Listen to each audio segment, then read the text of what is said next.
This is another episode of Standup Comedy, your host and MC, celebrating 40-plus years on the fringe of show business. Stories, interviews, and comedy sets from the famous and not so famous. Here's your host and MC, Scott Edwards. Hi, and welcome to this week's podcast. I have something extra special for you. I've taken one of the TV shows I produced back in 1987, and I'm going to present it to you as it aired on TV. Of course, it'll be audio only. This is a podcast. And you'll get a chance to hear three terrific comics as they appeared live on stage for this TV show. I'm going to try to bring it unedited the way it was played on TV. Closing the show, a very talented headliner. He used to be a lawyer and turned into a comic. Imagine that. Al Lubel. You've seen him on Evening at the Improv, and he has had a couple visits on the Letterman Show. We'll talk about that later. In the featured position, very talented young lady. She's like my little sister. You've heard her before on the show. This is one of her sets for the TV show, Lynn Stobener.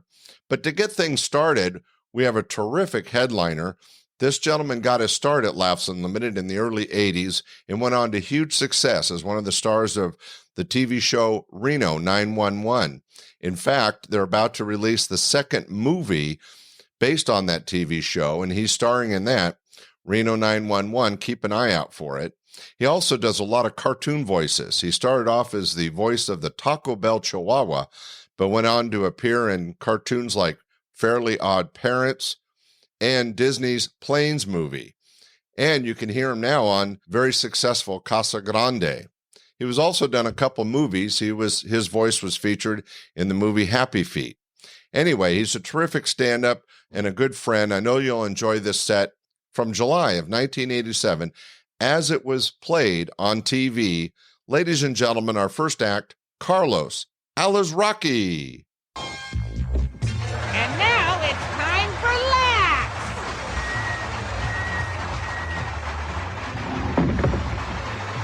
Now here's your host, Scott Edwards. Good evening, ladies and gentlemen. Welcome to another week at Laughs. We got a great show coming up for you. Right now, it's wanting a big round of applause. We have some great comedy coming from a comic impressionist from right here in Sacramento. I think you'll enjoy them. You guys are ready, right? Big round of applause, Carlos Alazraqui.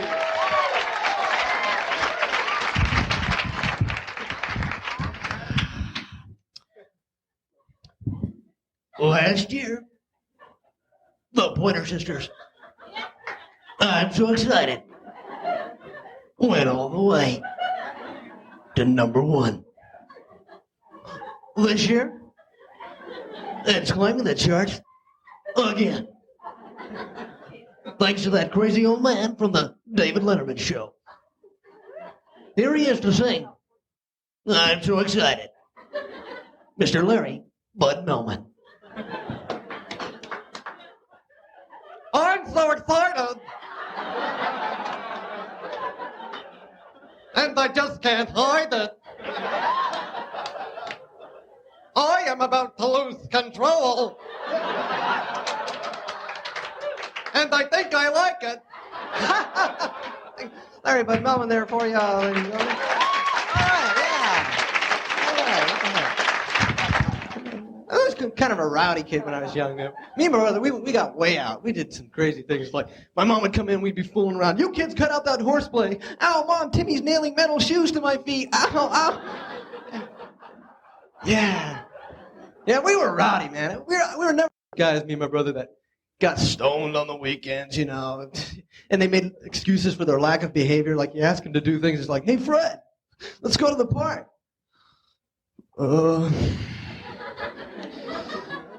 Is it free? No way. No, we were always like the Asian culture, because I admired the Asian culture, because they're so full of life, you know. Everything they do is all the martial arts, from tennis to shopping. Oh, it's a big store, vacancy. Oh, look at all the burgers here today. It's a red taxi.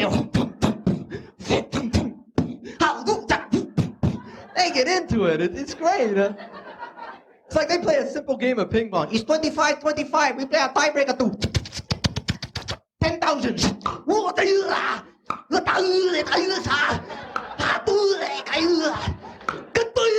Good shot, winner. Let's go to Pakanse. Yeah. Okay. I think that's great, you know, because you get Fred and Stu playing the same game on a Friday night. It's like, play some pong, dude? Is it free? Sure, serve it up, dude.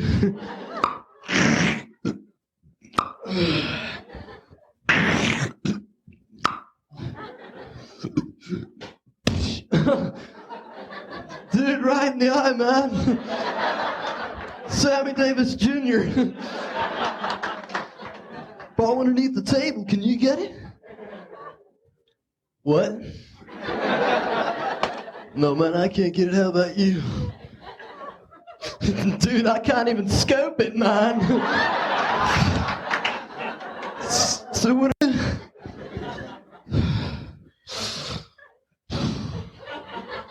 Game's over.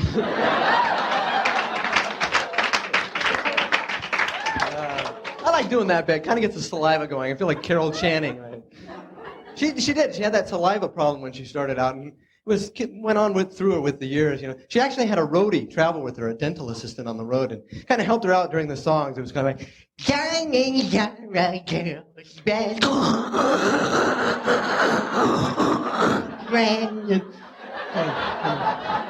Kind of fun to watch. It was happy to be here at Last Unlimited tonight because I'm a horrible driver. I always get lost. Well, it's not entirely my fault. I went to the doctor's the other day, and he told me I had that learning disability where you read things backwards, dyslexia. And yeah, I just found out tomorrow. And so naturally, I'm on my way over here Tuesday to make it, and I got lost in L.A. I turn a corner, I see Ricardo Montalban in a white tux selling flowers, so I pull up to him, honk the horn. I go, "Excuse me, Mr. Montalban, I'm lost. I'm from SF. Can you help me back?" "Good day, stranger. Welcome to Los Angeles, California. Nice level. If you wish to go back to San Francisco, you must first take a left turn at the next light. And the road will take you straight to I-5 North. However, I must warn you that if you decide to take I-5 tonight, that you will be subject to the strange hypnotic powers of one of California's most boring highways." Idiot. Now, not only am I lost, I'm afraid to go home. So I whip into this 7-Eleven. There's these surfer punks out in front. Hey, you kids, can you help me out? Give me some directions. Is it free? These guys are everywhere. So I say, forget it. I'm pissed off. I'll just find a hotel. I'll start again in the morning. So I whip around the corner and I go, great, because down at the end of the road I see this taxi cab driver pull up to him, honk the horn. "Listen, buddy, you're my desperation. You gotta help me out, please."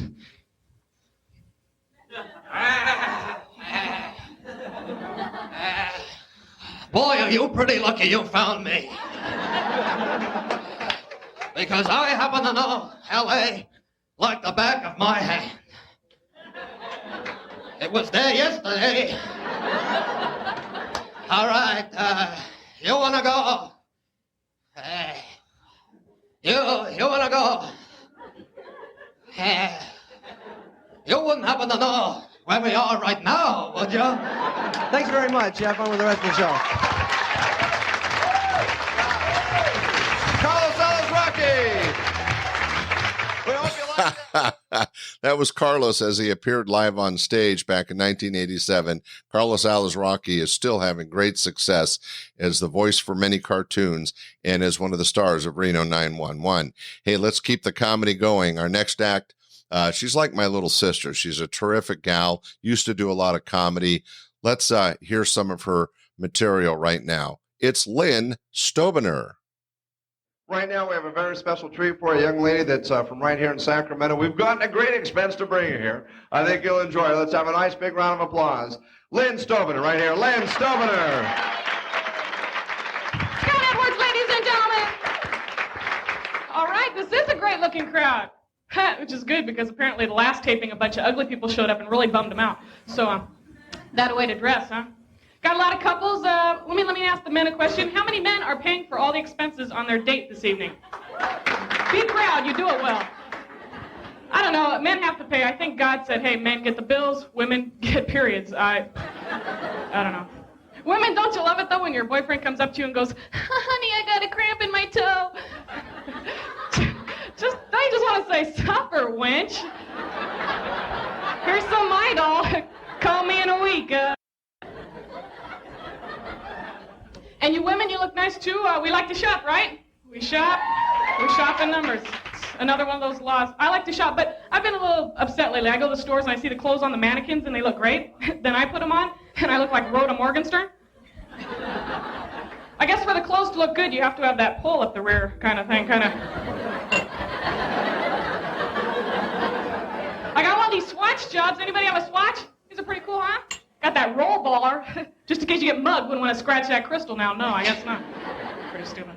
I like toy shopping. That's my favorite kind of shopping, but I don't like the junk they have on the market today. You might have seen these stupid toys they have. They've got these monsters that turn into robots, that turn into cars. They call them Transformers. We used to call this an imagination. Then they have the stupid Cabbage Patch dolls, which is ridiculous. You know, $90 you get an ugly tomato. What a bargain. And then they had the regular Cabbage Patch. Then they had the preemies. They had the handicapped Cabbage Patch dolls. This was in People magazine. It's a true story. And this year's newest model is the abducted Cabbage Patch doll. You don't even get a doll. All you do is get a milk carton with a picture of it, and it's. I bought that one. I like the games I used to get when I was a kid. Games like Operation. That was a cool game, huh? Made you a little neurotic, though, you know. Sorry, but. We hooked up my game to my grandfather's pacemaker and zapped it on purpose. Sorry, Gramps. Etch-a-Sketches, those were a cool game, yeah. I used to hate it, though, because I'd spend all day with a real technical drawing, and my brother would come over and go, that's great, and erase it. Oh. Twister. I had Twister. That was a cool game. My sister actually lost her virginity during that game. That was kind of wild. Some of the women can relate. That's pretty crazy. It was banned in Catholic schools. I don't know why. It's funny. I like when you're a kid, you don't need so you can make up games. Games like dodgeball. You know, that was great. You know, you could actually beat the heck out of your classmate and not get in trouble. Fat kids were popular because you could hide behind them. Oh yeah.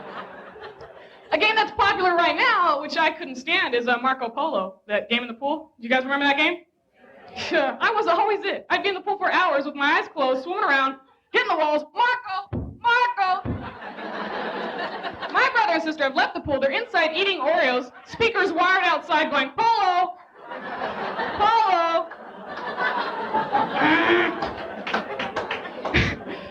One more thing I gotta say before I go. Have you guys been to supermarkets lately? Oh, it's ridiculous. Can you believe it? They actually have seatbelts in the carts for the kiddies. Is there a problem with the kids being whipped out of the carts, cracking their heads on cans of SpaghettiOs? I don't know. Next thing you'll see airbags in the carts. That'd be gross.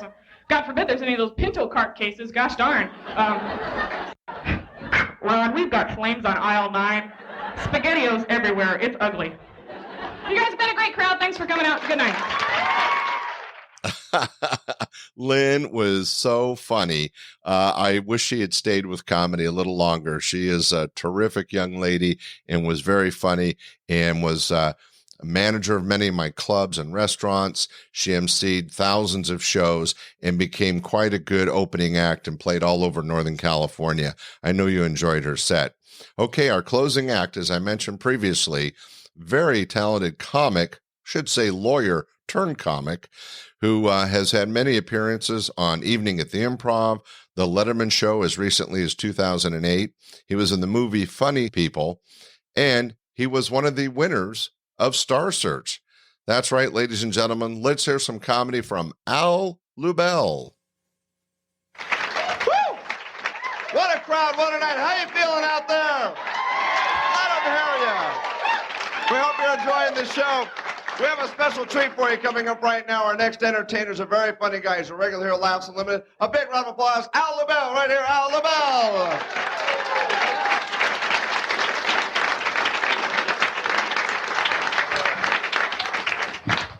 Thank you very much. So, do you like me?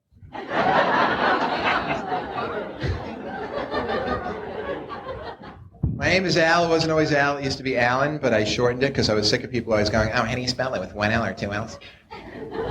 Two L's. Ah, with an E or with an A? With an A. So I shortened it to Al. Now people come up to me, what's your name? Al. Is that short for Alan? So now I'm sick of it. I've compromised between them. What's your name? Allah. A big article in the paper today. You see the article in the paper said the fear of public speaking is the #1 fear in the country. It says it's even bigger than the fear of snakes. I don't believe that. Can you see some guy staggering through the desert? Oh no, a podium. I did my laundry today. I put $1 in the change machine. I got 4 quarters back. And I'm thinking, what kind of businessman came up with this machine? Is he looking for income? Can you see this guy at the end of each day? I broke even. I need more machines. We gotta branch out. So I'm an only child, and being an only child, everything that happened to me, my mother took way too seriously because I was her only kid. It was like, oh my God, he has a cold. Oh my God, he has a sore throat. Oh my God, if he goes, we have nothing. He must live. And I was really spoiled. And people always wonder why spoiled kids always talk in that spoiled kid voice. You know, like, okay, Mommy, I'm hungry. Get me a tuna fish sandwich now. Mommy, I'm watching TV. Come on my room. Channel 7 now. I hate my life. I have no self-respect, but you created me, so move! I must live. Mommy, get me a glass of lemonade. Now, Alan, what's the magic word? Presto! I must live. And it's not good, though, because I have such a negative attitude from being a spoiled kid. I want everything my way, and if it's not, I just hate the world, and I hate myself, I hate everything. You know, even my fantasies. I will ruin a fantasy negative in it. That will just destroy it. You know the typical fantasy? If you took the face on that chick, and you put it on the body of that chick, you'd have the perfect-looking woman. Well, I'm having a dream. I'm making love to this girl who literally has the face of Bo Derek on the body of Dolly Parton. And I'm just about to kiss her on the neck when I got really turned off because she still had the surgical scar. There's nothing perfect out there. It's just disgusting. But I got to see a spoiled only child in the supermarket today. His mother was paying for groceries, and the kid wanted a cookie. And his mother wouldn't give him a cookie, and the kid's going, Mommy, I want a cookie. Mommy, I said I want a cookie. Cookie. And everyone online is totally embarrassed for the mother, and I can see in her face that she's just about to crack, so I look at her and go, me too. There's 2 of us now, lady, you're gonna crack. I don't know. I'm also a lawyer, the neurotic lawyer. I keep away from my clients, and I have my own business card. Never enough for an attorney to just say attorney on the business card, right? They always have to go, attorney at law. Now, what if the card just said attorney? Would anyone think, at what? Attorney at law. Do other occupations do this? Waiter at Denny's. I went to law school in Miami, University of Miami, and I went undergrad there too. And it was great. I majored undergrad in pre-law, which was really useful because I immediately opened up my own pre-law firm. People would walk in the office, I'm up for murder, what should I do? I don't know yet.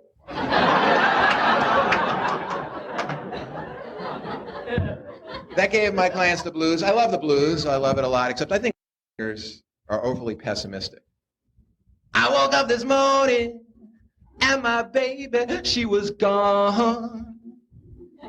Maybe she's got a job.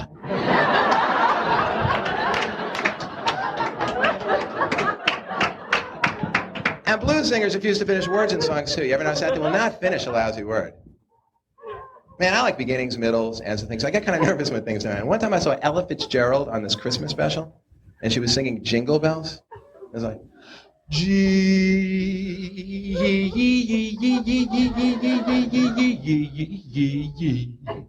The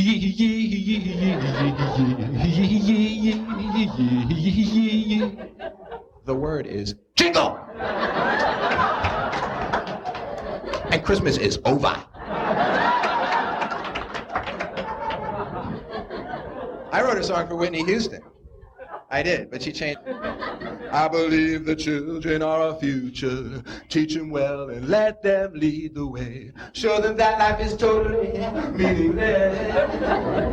Teach them to have no self-esteem. Compete with other people. Never look inside yourself if things are going bad. Don't try to get better. Just try to lower other people to your level. I decided long ago always to walk in somebody's shadow. Then if I fail miserably, I just blame the guy in front of me. Thank you very much.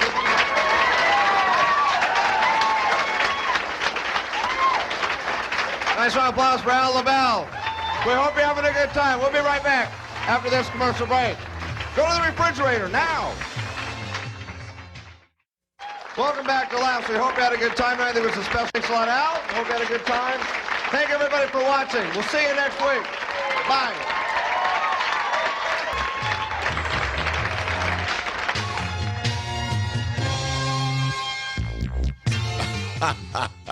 That's Al Lubel. I'm sure you got an idea of the type of comedy he does and why he was one of the winners of Star Search. He's had a great career, and it was a lot of fun to feature him on our TV show back in July of 1987. Hey, that was our podcast for today. You got a chance to hear Carlos Alazraqui, Lynn Stobener, and closing the show, Al Lubel.